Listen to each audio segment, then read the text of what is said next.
Hey, what's up, everybody? We are back on the Unashamed podcast, episode 20. Dang. We have filmed 20 episodes. That's crazy. That's great. Technically 21 with the deep dive, which we need to do you more did. of. By the way, drop a comment down below what topic you want us to do a deep dive on next, because we're not really sure what we're going to do next. But good stuff. Anyways, today is the last installment of the relationship series. When this goes out, it'll be the last Friday. That's of insane. The month, which is crazy. I feel like we were just sitting talking about how we were going to do this, and now Planning it's it out. over. It's crazy. The relationship study on the WhatsApp group is actually 40 days long. Plus, I put a day in between each week to kind of recap on the previous week. So that's still going. I'm not sure what day it'll be when this comes out. But if you are not a part of that and you like this relationship series and you want to get on that, you can still get on it. You can still get on it even at day 39. You can at least get one day. But yeah, contact us if you want to get on that and you're not already. These next few weeks, you will be hearing from some different people. I know you're tired of us, or at least me. One of us. Mostly me. These next 2 weeks, you're going to be hearing from Melissa and a friend of ours from the States. Her name's Emma Jones. She's going to come on here with Melissa, and I think they're going to do some girly things. So guys, don't go in that. No, I'm just kidding. Everyone's welcome. Yeah, everyone's welcome. I think they're going to be more focused towards girls, but Yeah. that doesn't mean guys won't get something from it. Right. This next week, we are taking off. This next Monday and Friday, there will only be.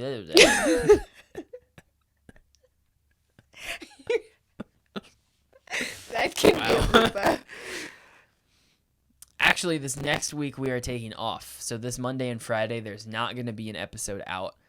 Starting that next Monday, we'll have some guest speakers. So they will do, I believe, 2 episodes. Yeah. At least 2.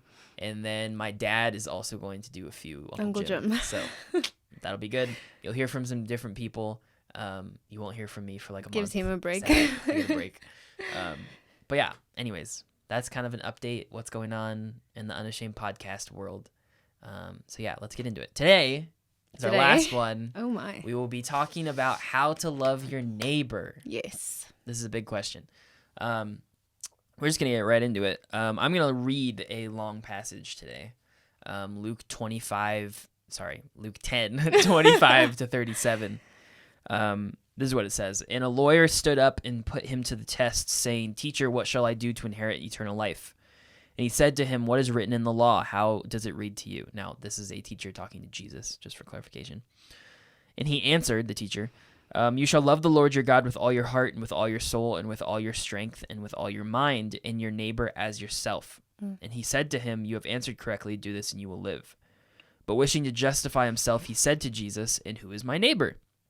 Jesus replied and said, "A man who was going down from Jerusalem to Jericho and fell among robbers, and they stripped him and beat him and went away, leaving him half dead. And by chance a priest was going down on that road, and when he saw him, he passed by on the other side. Likewise a Levite also, when he came to the place and saw him, passed by on the other side. But a Samaritan who was on a journey came upon him, and when he saw him, he felt compassion, and came to him and bandaged up his wounds, pouring oil and wine on them. And he put him on his own beast and brought him into an inn and took care of him. On the next day he took out 2 denarii and gave them to the innkeeper and said, 'Take care of him, and whatever more you spend, when I return, I will repay you.' Which of these 3 do you think proved to be a neighbor to the man who fell into the robber's hands?" And he said, "The one who showed him mercy toward him." Then Jesus said to him, "Go and do the same." So a little bit of context on this story. I love historical context. It's so cool. So the Jews, which is who Jesus was talking to, and the Samaritans, like, hated each other. Yeah. Like, bad. They hated each other. Bad blood. They were disgusted. So whenever you were listening to a Jewish story and a Samaritan was in the story, it was like, oh, this dude's going to get the crap beat out of him because he's the bad guy. And so for the Jews to sit and listen to the story, and suddenly Jesus says a Samaritan is the good guy, they're like, wait, what? That's not a thing. That can't be a thing. Plus, the other 2 people were a priest, so a Jewish priest, and a Levite, who in the Old Testament were the priestly nation. The Yeah. Levites were the priests for Israel. So these are two people that they are expecting to be good people to save this Jewish man that's on the road. But yet they walk by, and a Samaritan, of all people, stops and helps him. And so what Jesus is saying is, who is the neighbor to this person? The Samaritan, because he's the one who helped him. And so what Jesus is saying is, who is your neighbor? Everyone is your neighbor. Even those people you hate. Even the Samaritans are your neighbors. And that, for the Jewish people, would have been like, Right. are you joking? How am I supposed to love Samaritans as myself? There's no way. And what Jesus is saying is, every time we look at this idea of loving your neighbor as yourself, the question always arises, well, who's my neighbor? Which is why that person asked, who's my neighbor?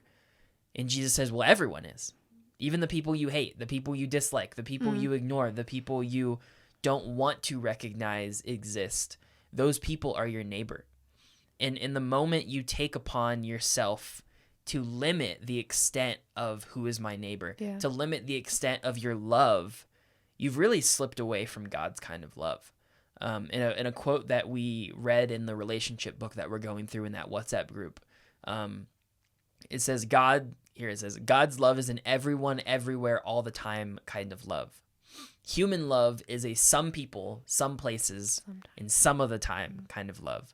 And I think we all know that, because we, frankly, as humans, we're bad at loving people because it's often contingent on what we're getting out of it or what it costs us. But God loves us all the time, all people, everywhere, at any point. And so we have to try to adopt that kind of love into our lives, and realize that everyone is our neighbor, and we should have a love and a dignity and respect for every single person. Also because they're made in the image of God. And I think so often we limit our extent to that because there's just people we don't feel like loving. And we need to recognize that we need God's power to love those people, because it's not a human kind of love that we're called to have. It's a God kind of love. And we need him in that.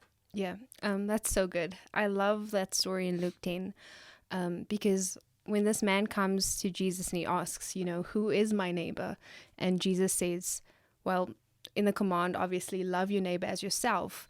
I think he almost restructures the question into who might my neighbor be? What does it look like to be a neighbor to someone? And I think the Samaritan showed exactly what a neighbor looked like, despite ethnicity, despite background, despite the bad blood between the nations. He showed what a neighbor looked like, because what he did was, with the love that Zach was talking about, that love was not simply just a love that said, hey, are you okay? Okay, just okay, bye. You're fine. Okay, I'm going to go on my way. But this man literally, who had absolutely, he didn't have to help him, by their tradition, it was someone that he could have easily just walked by and it would have been fine to people. In fact, he probably would have spit on him. Right, exactly. But what he does is he literally, firstly, doesn't neglect him, but he stops whatever he's doing. Wherever he was on his way, he puts that to a stop, to a halt. He gets off. He offers not only of his time, but he offers his concern, he offers his money, he offers his resources to help someone else out. And I think when it comes to loving our neighbor, we sometimes think it's a, hey, how are you kind of thing. That's love. But true love, and the love that Christ shows us, and the love that Christ compels us to show each other, and our neighbor, is love that will sacrifice, and love that will cost us something. Yeah. That's true love. True love is not simply something that, it's not something easy. And I think that's why we struggle so much with true love, showing people true love, because it will cost us something, and we're just not willing to allow for us to be on the other side of that spectrum. We always want to be the ones to receive, but we don't want to give. And I think that's one thing that the story just emphasizes so much. True love does cost you something. Yeah, honestly, I think the first step to adopting this loving your neighbor concept is to recognize that love's always going to cost you. Nothing's free. It always costs somebody something to do something. Oh yeah, there's no free lunches. Yeah, whether it's energy, time, emotional stress, what have you, it's going to cost you something, and you have to accept that. loving is a risk. That's what it is. But it's the greatest risk you're ever going to take, because what you can get back from that, and the amount that you become like Christ when you love, is so worth it. Yeah. And I think that, for the Samaritan, it was a common practice back then, for people to fake injuries on the side of the road, so that when people would stop, they would rob them and beat them up. In fact, that may have been what happened to the person who was sitting by the side of the road. And so it was a risk for the Samaritan to even stop and try to help this person, let alone like take them somewhere else and get them care and all this stuff.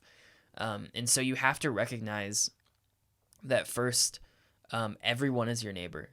And second of all, it's going to take something to love your neighbor. But it is a command of Jesus, and Jesus doesn't command us to do things that he's not willing to give us the power to do. And so you have to ask God for that. The other thing that I didn't really put in my notes, but that the book tells us, is to first love everyone as your neighbor, and second, to love someone as your neighbor. And we have to recognize that it's often daunting to think of, oh, well, all these people in need in the world, how the heck am I supposed to love all of them? And I think from the example of Jesus, we see Jesus loving people just in the opportunities of everyday life. If he was teaching in the square, he loved people in the square. If he was on his way to Galilee, he loved people on the way. It's just we have to learn to recognize the daily opportunities, even hourly opportunities that we have to just show kindness and love to people. And really that's a good way of showing our testimony, because that's showing a Christly love and a godly love to people, that they may then come back and be like, why'd you do that? Right. Why would you do that? I would never do that for someone. And that gives you the opportunity to share the gospel. So yeah, I think that about wraps it up. I don't know. Do you have anything else? Yeah, I think one thing I want to say is when it comes to loving everyone as our neighbor, because I think a lot of us sometimes, obviously, we're all very different people. We have different opinions. We have different backgrounds, beliefs, so on and so forth. And I think a lot of the times it's very hard for us to love our neighbor because of differences that we might have. And I think one of the things that we do have in common with everyone, with a Christian or from a different religion, is that we are all made in the image of God. And I think once we base our reactions, base our attitudes towards people around us from the standpoint of this person is also made in the image of God, even when we disagree, even if they are act as your enemy, understanding and remembering that they are also made in the image of God, I think that really allows us to be able to give that person respect and kindness when we don't feel like they deserve it, because we don't deserve it, but we receive that grace every day from God anyways. And so I think that's also a very good thing to keep in mind when you're struggling loving your neighbor, loving other people. Remember that they're made in the image of God just as you are, and I think that will give you the grace to love people in a way that you couldn't before. Yeah, for sure. So yeah. That's about it. Yeah, I think this is just a really important one, because we, it's like Jesus says, if you love the people who love you, what credit is that to you? Everybody does that. And we have to learn that not everyone's going to like us. Not everyone's going to agree with us, but we are still called to love our neighbor, which is everyone, at the same capacity and in the same way that Christ loves us. I think, so, yeah. Yeah, can I say one more thing? I think I forgot to say this, but of course, like the Samaritan, we can show love to people through being kind, through giving our time, giving our resources when people are in need. But I think just outside of just caring for our neighbors' physical or emotional well-being, one of the best ways that we can show love to our neighbor is by being concerned about their souls. Oh, yeah. Yeah, that's a good one. I don't know how I missed that. I know. I was like, wait, I think we might want to put that in. I think that's probably one of the greatest ways for us to show love to people is, but you did mention when people look at you and they're like, why are you so nice? Yeah. You can share your testimony. But I think like the greatest type of love you can show someone is a love that will change their eternal destiny, and not Yeah. just the fact that they have food for today, you Yeah. know. And that is by sharing the gospel, by sharing your own testimony, and praying that God gives you an opportunity to do that. And I Yeah. think, like he said, like when you show that generosity and kindness, and people are like, why are you what's so different about you? You can share the gospel through that as well. So yeah, share the gospel. For sure. And yeah, just show people Jesus in your actions. And I know that's a difficult thing. We struggle with that every day. You don't wake up just thinking that. Yeah. But I think the more we turn outward towards how can I show someone Jesus today, or how can I do something different than what people are used to, you know, when you go to the supermarket or whatever, it gives you an opportunity to show Jesus to others. Yeah, for sure. So yeah, that's our relationship month. Oh my. Finished. The end. Wow. We have enjoyed this. I think I have. I have to. We have enjoyed this. We hope you guys have enjoyed this Yeah. and learned a lot from it. In regards to the study, if you are not part of it, and you are watching this whenever, and you want to get that information and that the notes on that, I basically have been sending out a message every morning that's just kind of a summary from a chapter of this book that we're going through. If you find a way to contact me, I will send you all of the days. So you don't have to necessarily be a part of the group to have the study and go through it yourself. So don't let that stop you from starting. You can start from day 1 tomorrow if you wanted to. If you just contact me, and I'll get you that stuff. But yeah, it's been good. It's been real. It's been fun.